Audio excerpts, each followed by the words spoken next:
Жұмыстан шаршап келгенше басым ауырып жатыр ма, бір бөлек жатыр ше. Қолдарым дірдектеп жатыр ма, бір бөлек жатыр, қалтырап жатырмын ше. Денемде ауырып жатыр.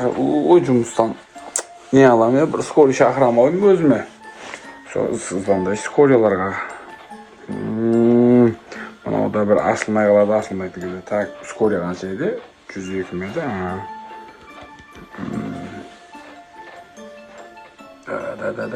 Алло, саламатсыздар ма? Маған не керек еді? Скорый керек еді, ауырып жатырмын. Тамағым ісіп, ангинам көтеріп кетті ау деймін соған қарағанда. Я, сол адресте боламын ғой, сол адреске қарай келе беріңіздер. Үй жақта күтіп аламын ғой алдарыңыздан. Маған азан болмай жатыр, ауырып жатырмынша қатты. Болды, жарайды. Не істейміз енді? Скорый келгенше сәл аяғым созып жата тұрайын ба? Мазам болмай жатқандай. Скорый келгенше жата тұрайыншы. Мына скорыйды шақыратын кезде шақырады ғой бұлар да. Осы үй ма точно? Қайсы үй? Тук-тук, кіруге бола ма? Кіреміз. Сен ба шақырған? Ес жауызыншы салқын барып отырмын. Неғып шақырмайтын уақытта шақырасыңдар осы сендер? Бет сәл датаға қарамайсыңдар ма? Қандай датаға қарап көріп? Сағат қанша болды? Қай уақыт болды? Түнгі 12-де адам скорый шақыра ма? Енді қай уақытта шақыр? Ауырсақтың шақырмаймыз скорый емес?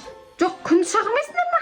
Енді күндіз аман жүрдік қой, кешке шаршап, денеміз қалтырап, ауырып кешке бастады ғой өзі. Сендердің ауруларың кешке қозады екен да? Енді ауру айтып бермейді ғой. Жатшы, қай жерің ауырып жатыр? Басымна тамағым, ангинам көтеріп кеткен ой деймін. Конечно көтеріледі. Мұздай су ішесіңдер, жатасыңдар, мұздай су ішесіңдер. Әбеттен мұздай су ішемін, содан болды деймін тамағым. Өзіңнен екен да бәленің бәрі. Ой, бұл тамақ. Жаман мазам қашып жатыр доғылар. Не істейін енді? Жатпайсың ба жылы киініп? Енді укол салып дәрі бір қарасаңшы, ауырып жатыр ғой, халыққа қызмет етіп көмектеспейсіздер ме осындай кезде? Сіздер 102 скорыйда сол үшін қойған аттарыңызды. Осындайда 102 болып қалады екен бізде, әшейінде бәледей болып қосасыңдар. Мен басқа кезде жамандамағам сіздерді. Точно жамандамағасың ба? Осы сені алдында бір қатын бар еді, шақыра беретін. Ол деген бір миды аштатып еді, бір екіқабат еді сол қатын. Ол қатын мен танымайды екенмін. Мен ауырып жатырмын, азан болмайды. Тек тамағың ба енді? Иә, тамағыммен ісіп басым температурам беріп жатыр. Кәні жатшы, тартшы былай қолың, кән. Аш аузың, кән. Кән, ангинаң ісіп тұр ғой сенің, бәле. Іш тағы да. Тамағым қатты ауырып жатқан солай. Бұларда бір, аяқта 1045 пациентім жатыр. Миымды ашты бұлардан. Доғдар енді мені укол салып, емдеп кеткізіңіз болмайды, ауырып жатырмын. Ой, жаным. Бұдан кейін укол салмақ түгіл басқа салсаң да әсер етпейді, ана ангинаң деген ісіп тұр. Ертең тағы да мұздай су ішетін болсаң, тағы да құрғасын. Болды, мұздай су мен қазір укол салып кетемін да? Иә. Сен өз-өзіңе қара, айтпесе деген ауырасың сұмдық болып. Болды, сіз укол салып кетіңіз, мен терлеп, жақсы жасыламасам, мазам болмай жатыр. Үйленгенсің ба өзі? Иә, үйленгенбіз ғой, кетіп қалған өзі келдің бір жаққа. Қарамай ма, не алып жүр? Түннің бір уақытында қанға, түнгі 12-де адам деген қанғыра ма? Енді кетеді, 4 күнде барады, анаяққа барады, мынаяққа барады, қыдырады да. Сен де бір момын бай екенсің, қыдыртып қоятын түнгі 12-де. Иә, ұрса бермей, маған не ана соны семейный положение әңгіме қойыңыз менің вообще. Маған қараңыз, болды, тірлігіңіз істеңіз, кетіңіз одан кейін. Бұдан кейін ішпеші, мақма. Итак, анаяқта 1045 клиентім жатыр менің, ой, пациентім жатыр менің. Ана еттеппен тура сен сияқты бір миымды аштырып жібереді ол бар ғой. Тамақ ауруы ма бәрі? Иә, сен сияқты ауырып жатыр бәрі, мұздай су ішіп. Так, мен саған бір дәрі беремін. Шал кемпірлер де ауырып жатыр дейді ғой. Бәрі ауырып жатыр. Шал кемпіріңмен бесікте жатқан балаң әшейін ауырып жатыр қазір. Бір күні итіңе де ауырады десе, иә. Естімедің ба? Не? Сен ауырып жатқан балаға ұқсамайсың ғой? Ауырып жатырмын. Жаңа итпен де прикол сөйлеп есіме кетіп. Сен ауырып жатқан адам прикол ұстамайды, жат тыныш. Болды. Қолдан саласыз ба қолда? Тоқтай тұр. Дәрі бересіз ба әшейін? Ампицилин деген дәрі берем. 3 мезгіл ішесің. Бүгін ба? Өзі бітейін де қапты. Иә, 3 мезгіл ішесің, қалған өзің сатып алатын шығарсың, ақшаң бар шығар. Сағат 2 болды ғой, азынан басып ішкенді дәрі деген. Азынан басып ішесің ғой, енді бірақ мен мынаны қазір беремін да, бірақ өзің азында сатып алатын шығарсың, үшеуі қапты. Ой, бізде аптека жоқ, айналайын, бар уколын салып, неғып кете баш айналайын. Мә, ішесің мынаны 3 мезгіл. Ойбай, доғытыр лақтырмай берсеңші. Мынау қандай дәрі еді, мынау атағандай еді мынаның. Ашуына дәрі қақтан әкелдің ма дәріні? Ішіп жата бер. Кетанол деген бір жерің ауырса тағы ішесің. Лақтырмай берсең маған. Тісің ауырып жатқан жоқ па? Тіс ауыратын еді ғой әшейінде адамдардың. Доктор, мен басым мен тамағым ауырып жатыр. Мына екеуі біреу тамаққа, біреу басқа болды, басқадағы ішпеймін. Болды, сол егер іш. Güzel лақтырып береді ғой. Мен саған укол саламын қазір. Сол уколды салғаннан кейін жаттыңыз, түсінің ба? Жатайын енді. Қолыма сал укол, тамыры осы жерде. Міне, мына укол саламын қазір. Сал, тамырдан сал, жамбастан салма. Өткенде сен сияқты біреу келіп, жамбасын бір көгертіп жіберді. Ол біреулер, мен біреу емеспін. Мен образованием бар. Мықты укол салатын мықты доктормын мен. Сен ойнамамен мен. Сен образование. Жатшы тыныш. Сағанда жақсы укол салсаң болды әйтеуір.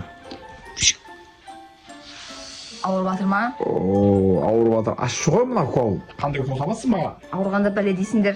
Жат тыныш. Болды, сап қойдым. Осын салғаннан кейін болды, нан жап. Кеп жап. Ауырмайтындай не істеген мақма? Анята мен пациенттерім 1045 пациентім күтіп отыр.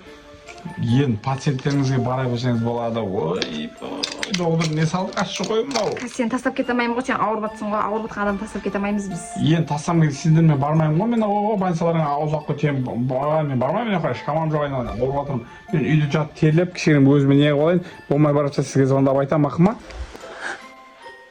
Ойбай, доктор. Маған не укол салғансың? Кәдімгі укол салуға жазатын. Мен қолдарым, тамағым ауырмай, жазылып, нормально болып қалған сияқты болып қалдым ғой. 5 минут ұйықтап едім. Қой, Тер шығып қалыпты, бірақ бір әдемі болып қалған сияқты болып ма? жазылып қалғансың ба? Не укол салғансың? Ойбай, доктор. Бір әдемі екенсіз ғой. Қаяқтан келесіз? Қандай әдемі, маған ондайларды айтпашы. Жат одында. Сен қазір жазылдың ба? Жазылған кейін қайда бересің? Түсіріңізші төмен. Ойбай, бір әдемі красавица екенсіз ғой. Қаяқтан келдіңіз сіз, доктор? Бір күшті екенсіз. Комплект айтқанды қадырам ғой, мен деп қоясыз ғой көріңіз. Сен шақырдың ғой мені? Атыңыз кім? Атым ба? Не қыласың мен атымды?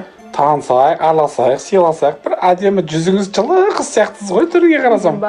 Иә.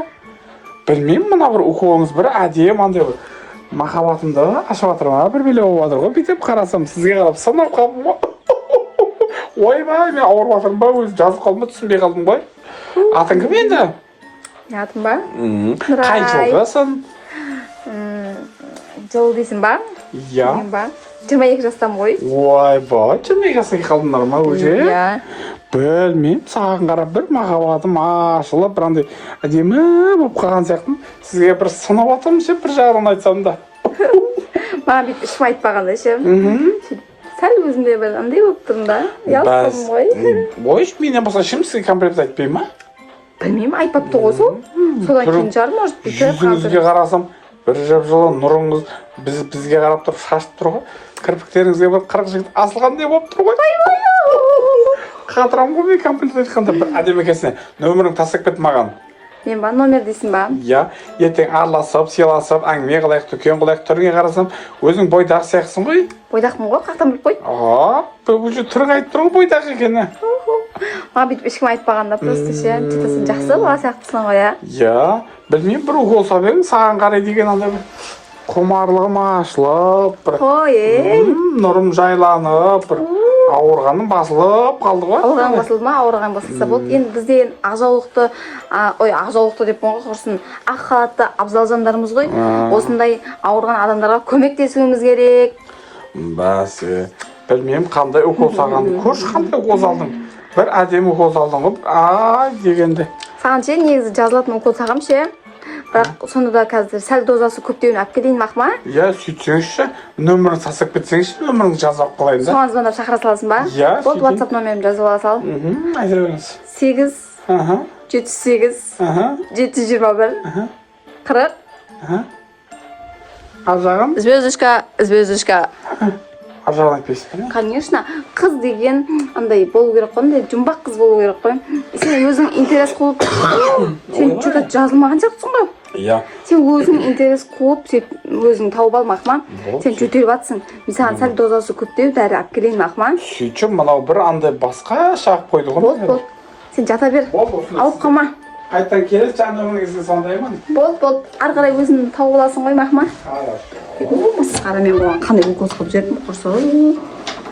Маған қашық болып қалды ғой, маған өмірімде бүйтіп айтпаған ғой мен ешкім. Масқара, бүйтіп жүрдім болды. ойлап масқара сызылып қалмау туған басқа укол әкеліп берейін мен, әйтпесе деген маған қашып қалар, құрсын. Баршаңызға қайырлы күн достар, қалдарыңыз қалай? Менің каналыма қош келдіңіздер достар. Бүгінгі Зоя доктордан мейірімді докторға айналып, елдан мейірімді докторға ғашық болған видео ұнаған болса, лайк, комментарийларыңызды аямаңыздар. Подписка обязательно істеп кетіңіздер. Біз комментарийдің бәрін оқитын боламыз.